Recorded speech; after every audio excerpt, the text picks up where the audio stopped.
Hey guys, welcome back to more r/maliciouscompliance Reddit stories. In today's Ripestories video, my neighbor dropped $25,000 building a gorgeous luxury pool. The only problem? He built it entirely on my land. When I tried to stop him, he threatened to have me arrested for trespassing. So I stepped back and let him finish every last detail. Here is my malicious compliance. Let's dive right into the video. And the first one is titled r/malicious compliance. Neighbor built $25,000 pool on my land. I let him finish and then handed him the property survey. So for context, I live with my wife in a slightly rural part of Indonesia. It's a beautiful area surrounded by lush greenery, tropical trees and plenty of space. We bought our property because we wanted peace and quiet away from the loud city life. Our land is quite large and has a slightly unusual shape. The most important feature of our property line is a natural dip in the terrain where a row of very old mango trees grows. To anyone just walking by, it looks like those mango trees form a natural boundary. It makes sense visually, however, when we originally bought the land, the official surveyor showed us that our actual property line extends about 20 meters past those mango trees out into a large flat clearing. We never really did anything with that extra flat space, we just let the wild grass grow. We had our house, our garden, our peace, and that was enough for us. For a long time, the plot of land next to ours was completely empty.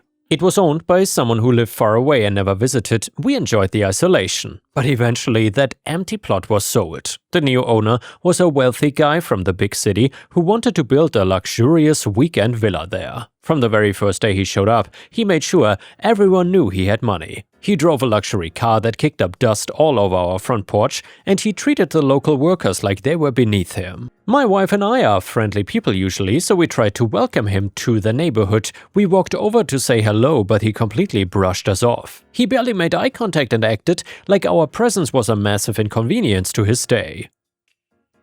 We figured he was just a miserable person and decided to leave him alone. Well, a few weeks later, the construction on his villa started. It was loud and annoying, but we understood that building a house makes some noise, and we kept to ourselves. But then one sunny morning, I stepped out onto my porch and noticed something strange. A crew of workers was clearing the wild grass in the flat area right past the old mango trees. They were pounding wooden stakes into the ground and tying strings between them, marking out a large rectangular shape. I knew immediately what was happening here. They were on my land. I put on my shoes and walked over to the clearing. The neighbor was standing there with his hands on his hips, shouting directions at the workers. I approached him calmly. "Excuse me?" I said politely. "I think there's a misunderstanding. Your workers are setting up on my property." He turned to look at me, and his face instantly turned red. He looked at me like I was a beggar or something asking for money. "What are you talking about?" he snapped. "This is my land. My property line goes all the way up to those mango trees." "Actually, it doesn't," I explained, trying to keep my voice friendly. "The mango trees look like a boundary, but my land actually extends about 20 meters past them, so that means you're on my property." He let out a loud mocking laugh. "Are you joking? I bought this land. I saw the maps. I know exactly what I own. You're just a greedy local trying to squeeze money out of the city rich guy. That's not gonna work." I took a deep breath. I'm not asking for money. I'm just telling you that your workers are on my side of the property line and you need to move them back. He stepped closer to me, trying to be intimidating. "Listen to me," he said roughly. "I'm building a luxury swimming pool right here. Almost 500 million Indonesian rupiah, around $25,000 for the international readers. It's gonna be beautiful and it's gonna be on my land. Don't tell me what I own. Stay away from my workers. Also, don't interfere with my construction and mind your own business." He literally pointed at the ground right between my feet. "Go back to your little house and leave us alone. If you try to stop my workers, I'll call the cops and have you arrested for trespassing on my construction site." I stood there for a moment. I looked at this angry, arrogant man. I looked at the workers who were awkwardly pretending not to listen. Then I looked at the large rectangular space they had marked out entirely on my property, and he gave me a direct order. He demanded that I stay off the site, mind my own business, and let his workers finish the job without interference. I smiled. "Okay," I said quietly, "I'll stay out of your way. I will let you finish." I turned around, walked back to my house, and when I told my wife what happened, she was furious. She wanted to march right back over there and yell at him. But I sat her down and explained my plan. The neighbor had made a demand. He wanted to be left alone to build his extremely expensive pool on the land that he claimed was his, and since he was so absolutely certain about his boundaries, and since he threatened to call the cops on me if I interfered, the only logical thing to do was to comply. I would comply maliciously, though. I would give him exactly what he asked for, and the very next morning I made a quiet phone call to the regional land surveyor's office. I requested an official, legally binding property survey, and I paid the extra fee to have it expedited. And a few days later, while the neighbor was back in the city, the official surveyors arrived. They didn't just guess the boundaries, they used GPS equipment and checked the regional government records and precisely mapped out the exact coordinates of my land. They confirmed what I already knew: the neighbor's planned pool was 100% on my property. I asked the surveyors to drive permanent steel boundary pegs deep into the ground along the true property line, and the pegs were small, not super obvious unless you were looking for them, but they were legally undeniable. The surveyor handed me the official stamped survey documents, and then my wife and I sat back and watched the show. For the next couple months, our front porch became the best entertainment spot in the entire neighborhood. We watched massive excavators roll in and dig a gigantic hole right in the middle of our flat clearing. The noise was incredible, the dust was everywhere, but we didn't complain. Every time the heavy machinery roared, I just thought about how much money the arrogant neighbor was spending. He came by on the weekends to check the progress. He would stand by the edge of the massive dirt pit, talking loudly on his phone so everyone could hear him, and he bragged constantly about the cost. He made sure everyone within shouting distance knew that he was dropping close to 500 million Indonesian rupiah on this pool. He talked about the high-end water filtration system he ordered. He bragged about the expensive imported blue tiles he chose for the bottom. He even boasted about the custom waterfall feature he was having installed at the deep end. Every time I saw him, he gave me a smug, superior look. He thought he had intimidated me into silence. He thought I was just a coward who backed down. So yeah, I would just wave at him from my porch, take a sip of my water, continue watching his workers build a luxury pool on my land. And yeah, it was a massive undertaking. They spent weeks meticulously laying down the tiny beautiful blue tiles, they built the pump house, they installed underwater lights, they planted expansive decorative palm trees around the edges, and the neighbors spared absolutely no expense. He was building his dream oasis, completely oblivious to the fact that he was building it for me.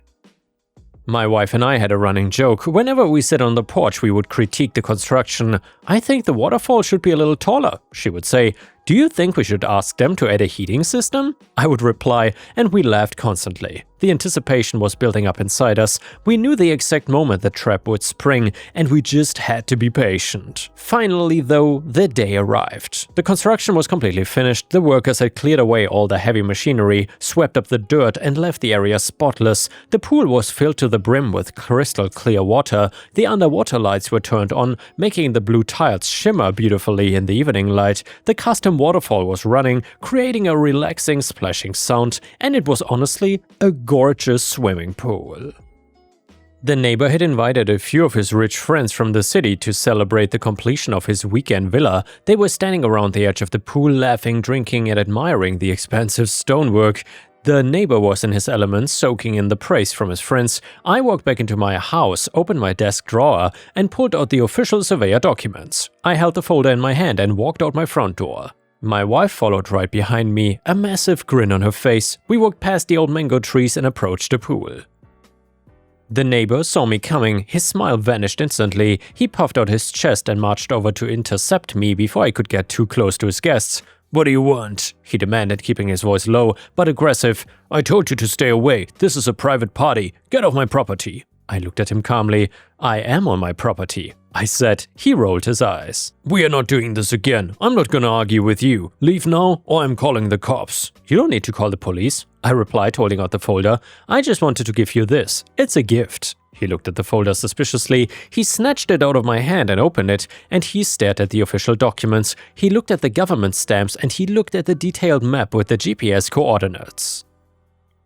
"What is this nonsense?" he asked, though I could hear a slight waver in his voice. "That is a certified property survey," I explained, speaking loudly enough so his friends could hear. "I actually got it done right after you told me to mind my own business. If you look closely at the map, you would see the exact boundary line between our plots, and if you look down by your feet, you would see a small steel peg driven into the ground." He froze. He slowly looked down at the ground. Right near the edge of his expensive imported stonework, barely visible in the grass, was the official steel surveyor's peg. "There's another peg about 30 meters that way," I pointed, "and another one near the road. As you can see from the official documents in your hand, this entire pool, the pump house, and all those nice palm trees you just planted are entirely on my land." The silence was deafening. Even the splashing of the waterfalls seemed to quiet down. His friends were staring at us, completely speechless. The neighbor's face went through a rapid series of emotions. First it was confusion, then it was sheer panic, and finally it settled on pure absolute rage.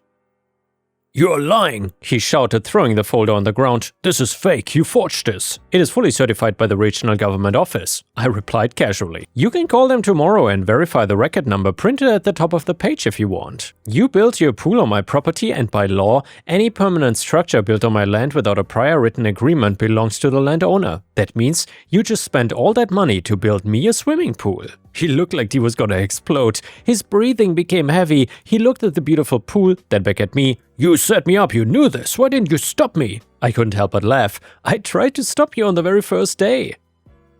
I even came over here and told you that your workers were on my land. Do you remember what you said to me? You called me a greedy local, and you told me that you knew your boundaries better than I did. You demanded I stay away from your workers and let you finish your construction. You even threatened to have me arrested if I interfered." I took a step closer to him. "I just did exactly what you asked me. I stayed out of your way, and I let you finish. I just complied with your demands."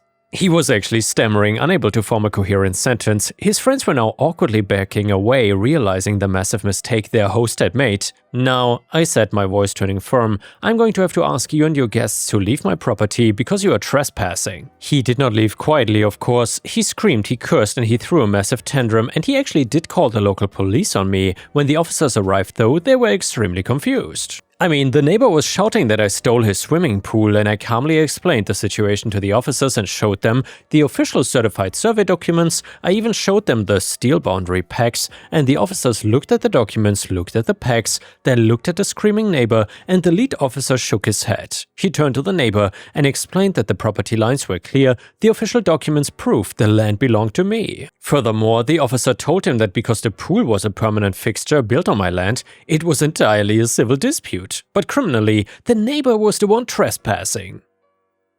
The officer advised him to pack up his party and go back to his own property before things escalated. Defeated, humiliated in front of his wealthy friends and completely out of options, the neighbor stormed off. His friends quickly followed him, walking back to his unfinished villa next door, and the aftermath was glorious. The neighbor tried to fight it, obviously. He hired a lawyer from the city and tried to send angry demand letters to me, but the law in Indonesia regarding land ownership and permanent structures is quite straightforward. He built a permanent structure on land he didn't own without permission after being explicitly warned not to, and his own arrogance completely destroyed any legal defense he might have had. He realized that fighting me in the local courts would cost him even more money, and he would still lose because the certified survey was absolute proof. He eventually gave up. The embarrassment was too much for him to handle, and he stopped visiting his weekend villa. A few months later, we saw a for sale sign go up on his property, and he sold the unfinished villa at a loss just to get away from the humiliation. As for me and my wife, well, we bought some comfortable lounge chairs. We even bought some nice pool floats, and now every single evening when the sun starts to set and the weather cools down a bit, not too much, we walk past the old mango trees and take a swim in our beautiful luxury pool. And yeah, Ripe Stars, I would say the neighbor did not just make a mistake here, he was clearly openly hostile about it. OP gave him exactly what he asked for, aka zero interference. And you know whose job it is to verify property lines before dropping $25,000 on a construction project? The guy dropping the $25,000. He told OP not to interfere, and OP didn't. And if you ask me, actions simply meet consequences. That is exactly what happened here. And a user in the Reddit comments said, "I cannot believe the comments validating this behavior. You are an absolute sociopath. You sit on your porch sipping cold water for months, watching working class laborers bust their rears in tropic heat, laying tiny blue tiles and doing heavy lifting, knowing the entire time that their hard work was gonna be caught in a legal battleground. What if the neighbor refused to pay them because of this dispute? You put those workers' livelihoods at risk just to satisfy some bizarre petty revenge fantasy." And another Reddit comment said, I think responding to the previous one, "To everyone saying OP should have stopped him, he tried. OP literally walked over there on day one, calmly and politely explaining the boundary lines, and the neighbor's response was to scream at him, call him a greedy local, and threaten to have him arrested for trespassing. What was OP supposed to do? Physically block the bulldozers and get thrown in an Indonesian jail because a rich city guy has a fragile ego? The neighbor explicitly ordered OP to stay away and let them finish, and OP simply complied. If someone threatens me with police action for standing on my own grass, I'm absolutely gonna sit back, drink my tea, and let them dig their own financial grave." And yeah guys, let me know in the comments what you would have done if you were in OP's shoes. Also, by the way, if you haven't already, please don't forget to subscribe to the channel if you wanna help me out. Thank you so much. And the next one is a fantastic, satisfying malicious compliance story from a builder. And trust me, you're not gonna wanna miss this one. So I grew up in a small community on an island off the coast of a thriving metropolitan area. It had its ups and downs, but was generally a pretty quiet sort of life. The community had a fairly large immigrant population from various European countries, and one of those was, well, let's call him John. John the Builder. He and his numerous brothers had all moved to the island together and started a construction company. John was a big, affable man, easygoing and always smiling. He spoke excellent English, but with a thick accent. Sometimes people assumed his accent meant his grasp of business was lacking, but usually not for long. Within a decade or so of moving there, John and his brothers were pretty much the only builders of note on the island, and anything bigger than a garden shed would always go through them. Around that time, my granddad retired and moved to the island with my grandma. He contracted John to help him build his retirement house, and they bonded over their mutual appreciation of a really good concrete mix and pour. By then, John's family were good friends of ours too, so John and my granddad kept in touch regularly and would often get into involved discussions of building methods and the like. Some years later, the old couple running the main petrol station in town decided to sell up and retire, and the place was bought by Big Fuel Co. Why am I reminded of Stardew Valley all of a sudden? Anyway, Big Fuel Co. decided that the quaint old station and garage was in dire need of a complete makeover and modernization, and drew up plans accordingly. After putting the work out for tender, they grudgingly accepted that with the cost of relocating a labor force from the mainland to the island for the work, John's construction firm was by far the most cost-effective one. However, they were not happy about it and made it clear that they thought John and his brothers were a bunch of rural cowboys who couldn't be trusted to nail two planks together. Still, the contracts were signed and the blueprints delivered to John, as well as the usual amenities. The new station was to have a high, artistically stylish roof over the fuel pumps, held up by two support pillars, you know, the sort of thing. John read the plans, thought about the stiff sea breezes the location was subject to, and frowned. He took the blueprints around to my granddad and discussed them, possibly not entirely within the bounds of the contract, but John was concerned. The next day, John rang Big Fuel Co.'s contact and said in his thick accent, "This roof is not gonna stand. The support pillar footings are too shallow, and the roof itself is too large for pillars of that size. Also, you have not factored in the strength of the winds we get there. Everything else is fine, but you need to redesign that roof." "Rubbish," scoffed the Big Fuel Co. guy. "We had it designed by a very exclusive architect and our engineer signed off on it. It is fine. You don't know what you're talking about." "Maybe," said John, "but I've been building here for 20 years and I think you should go over the design again." "Don't be ridiculous, you're just trying to get the contract extended. We don't need to check the design, now get building." Click. John, being a genuinely nice bloke, thought that maybe this was just one person being difficult and also felt that this sort of thing should probably be in writing, so he sat down and wrote a clear letter expressing his concerns about the fuel pump shelter and sent it overnight to the Big Fuel Co. office on the mainland. The next day, he got a call from the Big Fuel Co. office from someone further up the ranks, and that guy said, "What the hell is this?" "Who do you think you are, trying to tell our architects and engineers they don't know what they are doing? You're only a damn builder, what the hell do you know? Just build the damn thing." "Could you put that in writing, please?" asked John. This is the point at which a sensible manager would be given pause. When the contractor specifically asks for it in writing, you should probably ask why. "Fine," snarls the Big Fuel Co. guy and faxes through a terse note that he had read the letter and considered it mistaken, and to get on with the construction. John shrugged, carefully filed the note, and went ahead with the build. A little over a month later, the new station was finished, roof and all. On a pleasant gusty day, perfect for sailing, the Big Fuel Co. bigwigs flew over to see the result. Suffice to say, standing there with John and a curious crowd of locals, they watched as the shiny new stylish roof danced and swayed in the wind in a manner decidedly unlikely to reassure anyone thinking of refueling their car underneath it. "What the F is this?" inquired the Big Fuel Co. boss. "Just what I tried to warn you about," replied John. "BS, you screwed up the construction and now you're trying to pin it on us. We're not gonna pay for this. You're going to need to tear it down at your expense and build it right." "It's built exactly to your blueprints," said John. "If you want it rebuilt, you'll have to pay for it, preferably with a new design." "Not a chance, this on you, and if you try to dodge responsibility, we will sue you." "Sounds good," said John. "See you in court." So the fuel station was cordoned off and legal proceedings went ahead. I don't know much about them, but at some point I do know something like this happened. "Judge, defense, you may call your first expert witness." John's lawyer: "Thank you, Your Honor. We call Professor Thornay's granddad, internationally recognized civil engineer who chaired the report into the redacted bridge collapse and was head of engineering at redacted university for 25 years. Big Fuel Co.'s legal team." John's lawyer: "Thank you for joining us, Professor. Would you please tell the court how you first learned of the project in question?" My granddad: "Of course. John first approached me with his concerns directly after receiving the blueprints, and I agreed with his assessment, and I have since drawn up a brief report on the problems of the roof design. The details and supporting calculations are on page 4 through 16, but if you don't mind, I'll just read from the summary. I noted the following problems." Big Fuel Co.'s legal team: "Oh crap."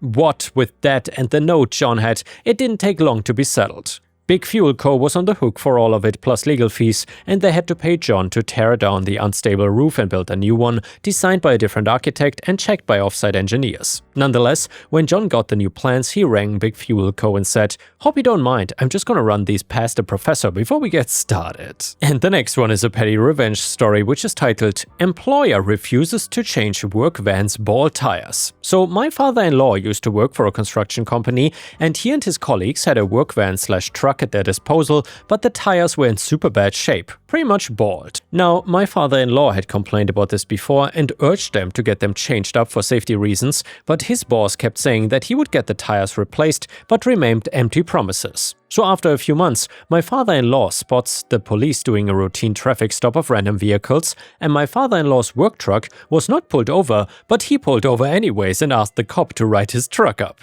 The cops gave the boss a ticket and a warning to replace the tires within 2 days, or he would have to go to traffic court. My father-in-law got in no trouble since he couldn't help getting pulled over, and then got his new tires. And yeah guys, thanks for watching, I hope you have an awesome day and I will see you again tomorrow.